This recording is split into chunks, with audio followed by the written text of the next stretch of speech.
You said knees on the platform. Forearms on the strap. You said arms. When you told me that, I was thinking arms. What part of this, like, is this to hear my arm? Yeah. So I was thinking, I wonder if someone else would be like, what part of my arm? Yeah, so be like forearm. Do you know the song Head, Shoulder, Knees, and Toes? So it's like hands, forearm, knees, and toes. Yeah. You'll notice that when you tell everybody legs and feet together down to your forearms, go out into a modified plank, this is what they're going to look like. Yeah. So what are the cues that you can fix? Lift your hips, engage your core. The same thing with plank to pike. You didn't tell me legs and feet together or legs and feet apart. Feet wide apart, that's a modification too, right? To make holding your body like this is harder than if you just widen everything out. You can choose to tell everybody legs and feet together, or you can say legs and feet apart. You want to control the room and command everybody what to do. Okay. So if you said up on your hands, up on your toes, legs and feet apart, what do you do after you tell everyone what to do? You give them the challenge. So I can say, bring your feet together if you want it a little heavy or harder. You can just say more challenging, or you can say intensify. And maybe that's what I'll have to do. It's just, once you figure out a word that you resonate with, you're either going to use harder, more challenging, or intense. Whether you tell them feet together, then you say the modification is separating it apart.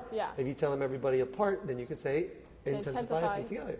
The reason why I don't say feet and legs apart first is because when I say, if you want it harder, everyone's like, no. No. Yeah, they're there. Yeah, that puts you in the difficult position first. Then I teach you how to modify, because I want to show you that you can do challenging things. And then we went into the kneeling crunch. At the back. Also legs and feet together. Get on your carriage and go to the back with me. Legs and feet apart, wide.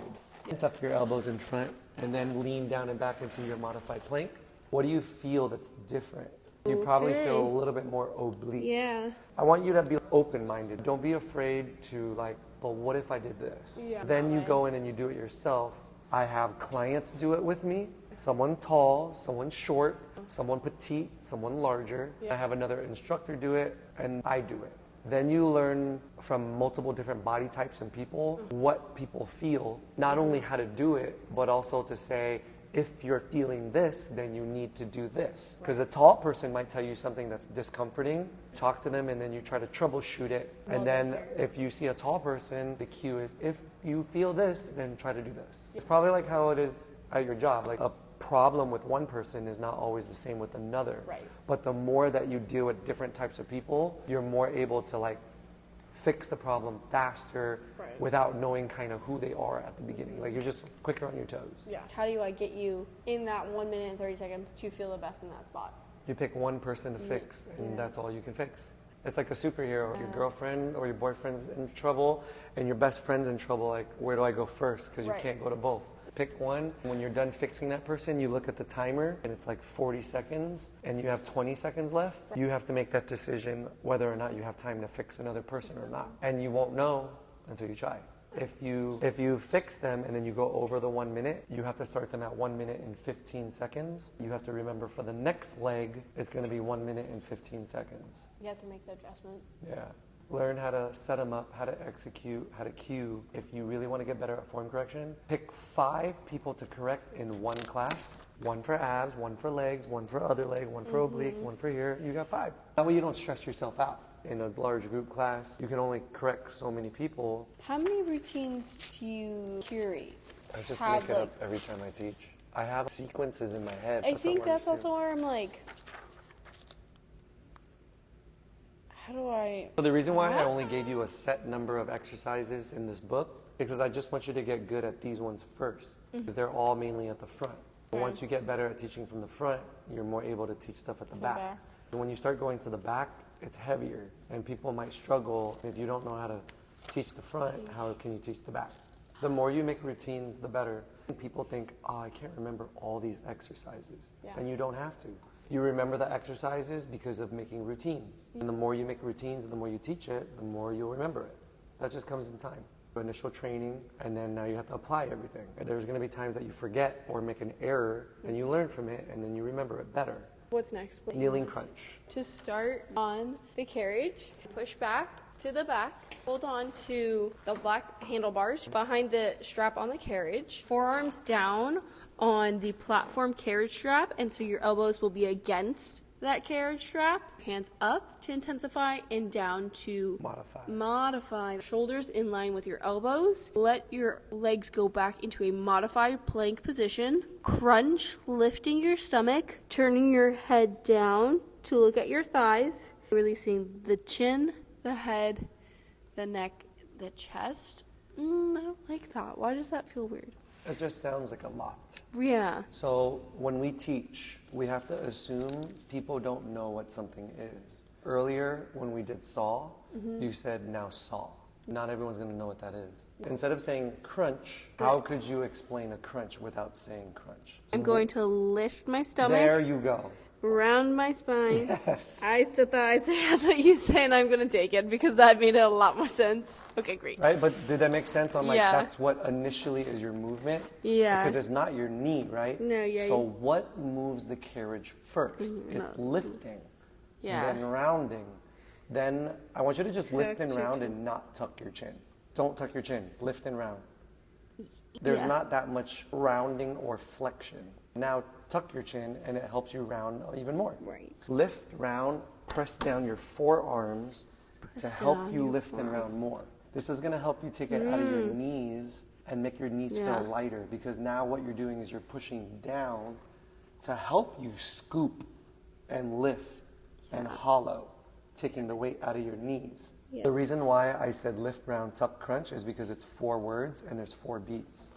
Lift your stomach and round your spine, then tuck your chin, then eyes to thighs. Lower your stomach, then knees go back, then untuck your chin, and again right now. So now that you did it yourself physically, you're going to do it visually without doing it, and that's going to help reinforce your learning. I'm holding to the handlebars. Holding Now on tell me what to do. Knees and feet together. You're going to tuck them under or behind the carriage strap. Forearms onto the front platform, and you're going to tuck your elbows against that platform strap. Bring your body into a modified plank position. Lift your stomach. Tuck your chin, eyes to thighs. Release your head, the neck, the chest. Come back to that modified plank position. Bring it back up by pulling your stomach up, tucking your chin, curling your back, eyes to thighs. I feel like I switched it up though. You just didn't say round. You said lift and then tuck. I feel like round needs to be said in that to get that Yeah. imagery. That's why sometimes I say rainbow crunch. Because I feel like when I say kneeling crunch, everyone's doing this. Yeah. So you can see right now, this is what it looks like when I'm bending my knee forward. Yeah. My back slants like a hill. But if I don't use my knees and I lift, round, and crunch, there's more rounding in my spine, right? Yeah. And it doesn't look like I'm using my knees.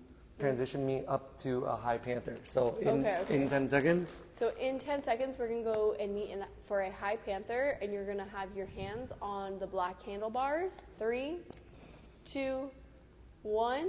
Go ahead and crunch in. Bring your hands to those black handlebars. You're going to go up to your toes and tuck them under that carriage strap. Make your back flat. Your shoulders are going to be above your hands. Release. Okay, so you're going to release at the hip, and your feet are going to go behind you. What would I say this position is? Look at my hips. When my legs go back, this is good. This is bad. Yeah. So you just want to say, release the carriage back without, Dropping the hips. there you go. Okay. Keeping the tabletop back. Does this look like it's going to hurt me in any way by lowering my hip? No. No. For me to tell you that's wrong. That's Right. absolutely wrong. Yeah. No, because they can't do it, first of all. That's why Right. their hips are lowering. Yeah. But they're still working out. Yeah. But we should still try to correct them and teach them how to do it either during class or after class. Okay. Because if they keep doing it the Yeah. wrong way, Their as they do muscles. it, they're going to start using like muscles they shouldn't. And if they get used to that, then they're really never going to feel it. I'm not going to be here saying like slap on the wrist, like no, that's Yeah. wrong. I like the word release. Now I'm going to teach you high panther. The first day, right, we went through a bunch of exercises. Yeah. Now we made a routine. And now we're revisiting these exercises again, and it's going to bring up the memories and experiences you had from day one. Right. but now you're going to remember it more because we're reapplying it to a routine that you made. And what's the modification? A modification for our high panther. Turn the handlebars in. Yep, we'll turn it backwards. Can you tell me why? It's going to be closer to the springs. Yep, so less pull. Release your legs back without dropping your hips. All I want you to do is use your toes and drag the carriage in. What do you feel? And then do it again. Breathe in as you release the carriage, as the carriage goes back, as your feet go back with the carriage, whatever you want to say, and only pull forward with your toes. What do you feel? Abs, legs, quads, hips. I feel like it's like lower abs. Go back and not use your toes, but bend your knee forward. That's the only thing you're doing. I'll go back and I'm going to cue you. Your abs squeezing, then your knees go forward and only use your toes if you need it. Squeeze, then knees, then only if you need toes. I always try to find like a way to rhyme, right? So that people understand it. You're pulling forward by crunching, and then when you can't crunch anymore, then your knees are helping you, which are your quads and your lower abs. And then when this can't go and this can't go anymore, then you use your toes. I really prefer the handlebars backwards, like 5 white springs, because you're more likely to do it right. I can see that your heel is like maybe this much. It's not high. Is that wrong? No. Would some people say yes? Yes. Yeah. But you're not hurting anybody. It's not breaking your body in any way. So I don't consider that wrong. I think that as you get stronger, you will be able to get higher on your heels. Yeah. Off your heels. Because you notice that the higher your heels lift, the harder it is. Yeah, I would say the more core I have Exactly. to use. So some instructors will be like, these people don't listen to me, or they're doing it wrong. And it's like, no, they just can't do what you do. Right.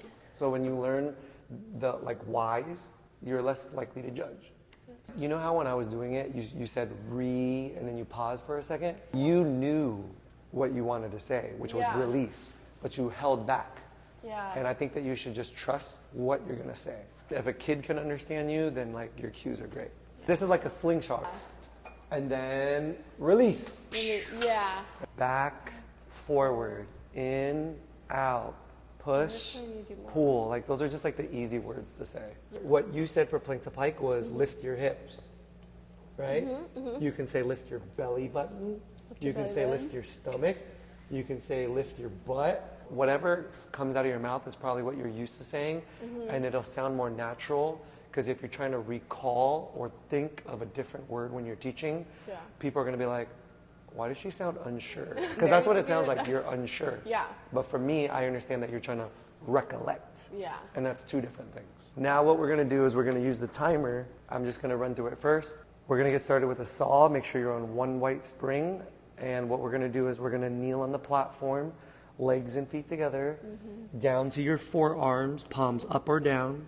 Lower down into a plank, and then lightly lift your hips and draw the belly button up, engage your core, whatever. Okay. And then you hold the phone. Okay. And then you're going to say, we're going to start in 3, 2, and start. Let's go from reverse saw to reverse plank to pike. Okay.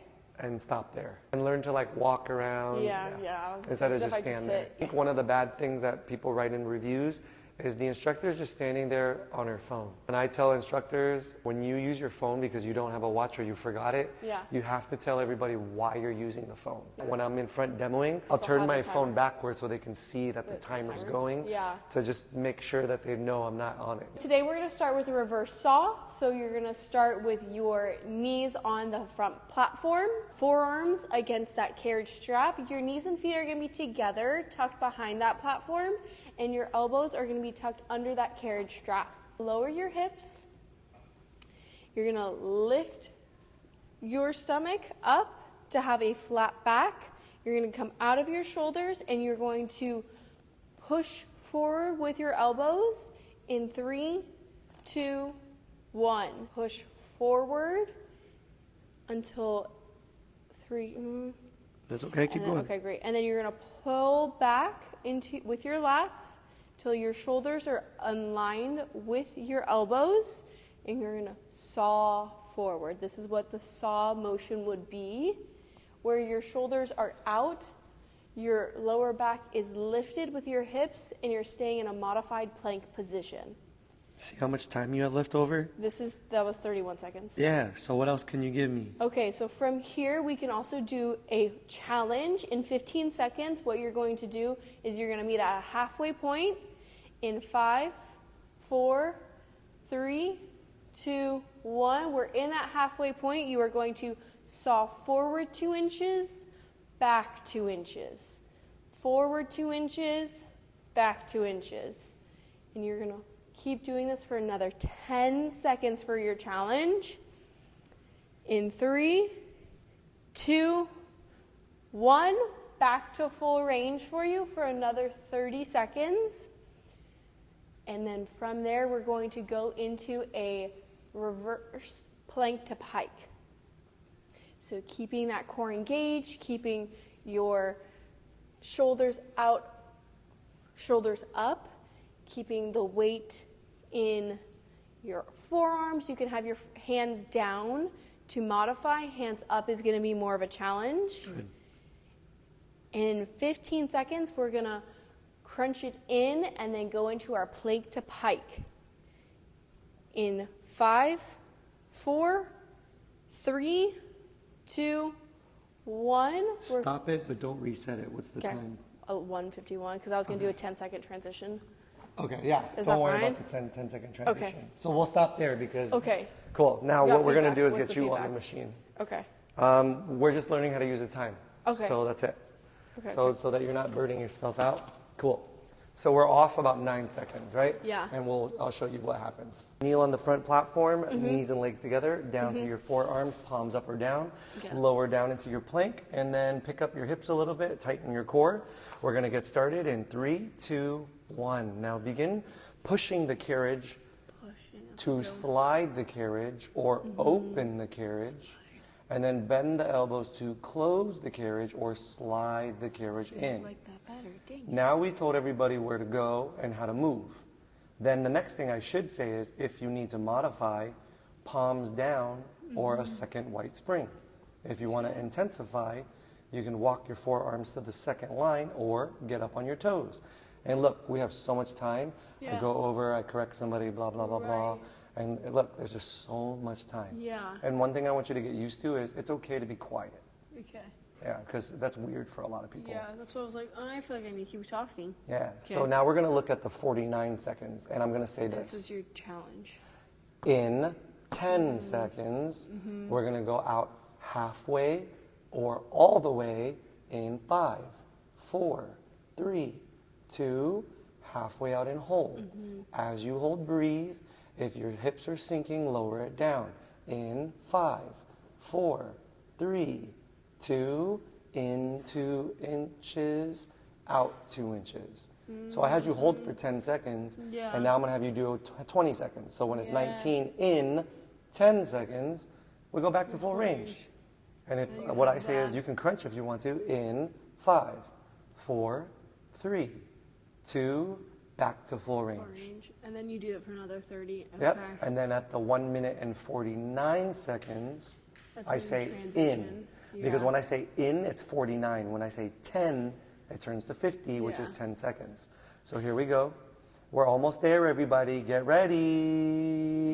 In 10 seconds, Yeah. we're going to go into a reverse plank to pike. You're going to be going up to your hands and your toes in 5, 4, 3, 2, stop, reset.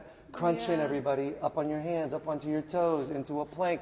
Lower down and forward. We're going to get started as soon as half of us get there in 3, 2, and then done. Yeah. The last 10 seconds of the 2 minutes is the transition. And then you stop, you reset, and then you literally repeat it all over again Yeah. without the timer running. Yeah. And then you're like, now let's go.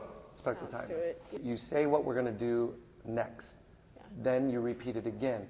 Because half of the people in class are listening to you when you're telling them what's coming up next, and Right. half is like, Still I got to trying make to it do through, this I got to one. make it through. Yeah. And then when you repeat it again, it's more so for just reinforcement. Okay. But it also helps you just get better at cueing.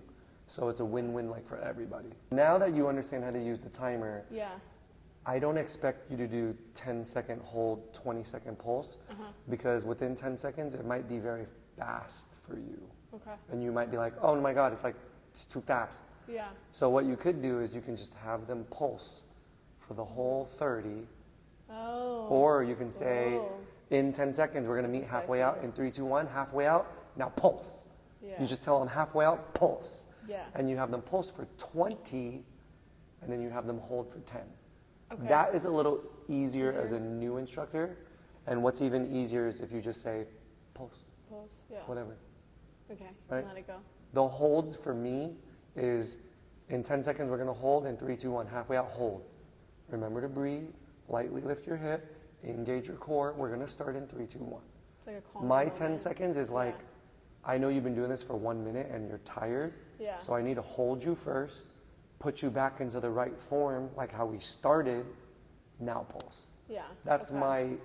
my thought process behind it. Yeah. As a new instructor, if it's easier for you to just say halfway out pulse, that's okay. Yeah. Then as they pulse, you have 20 seconds to fix somebody or 30 seconds to fix somebody. Yeah. Because all you have to do is tell them to pulse. You don't have to really say anything else. Yeah. And as you walk around the room, you're like, you see someone arching their back, just say, don't arch your back, pick up your hip. See if they do it. Or you can just come by to that person and say it as you do it, Yeah. right? So then it's like a correction and then also guidance for the rest. Yeah. I think also, I keep saying I think, part of the things I like about class I want to bring, but I also have to remember that that's more advanced, you know? Mm-hmm.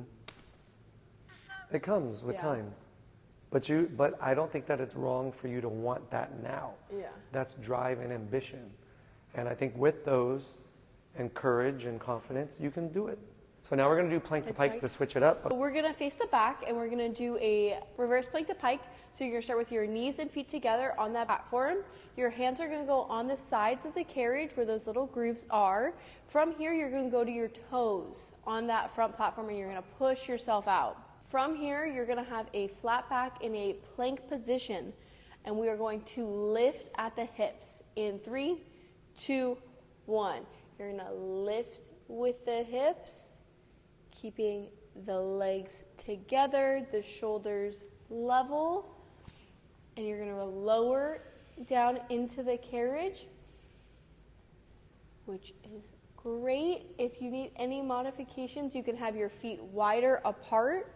That will make it easier. Together will be a little harder. You're going to keep it here. And in 15 seconds, we're going to do our challenge where you're just going to hold a regular plank. In 5, 4, 3, 2, 1. Hold the regular plank. You are so strong. You're almost halfway through this. In 10 seconds, you're going to go back to full range, and we're going to finish it out in full range for the remainder of the time. In 4, 3, 2, 1, full range. Bring that carriage in for 4, 3, 2, 1, and lower for 4, 3, 2, and 1. Good. 30 more seconds, team, and you are so strong. And then we'll move into the next portion of abs. What time is it? 1:33. Okay. So yeah, 30 more seconds in it. And then I would just be quiet and then correct form. Sure.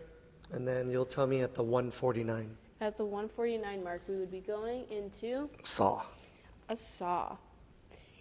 In 10 seconds, we are going to go into a reverse saw where you're going to kneel on that front platform. In 4, 3, 2, and 1. Bring that carriage in. Bring those knees to that front platform. Keep your feet and knees together. You're going to tuck it behind that platform strap. You're going to tuck your forearms behind on the front carriage, and you're going to tuck them into that strap, and you're going to bring it out for a saw. In 3, 2, 1. Perfect. You're going to push with your forearms down, going forward towards the back of the room, and pulling them back in for 4, 3, 2, and 1. You're going to stop with your shoulders under or in line with your elbows, staying in this modified plank position at the front of the carriage. Don't mind that. And you're going to hold it here.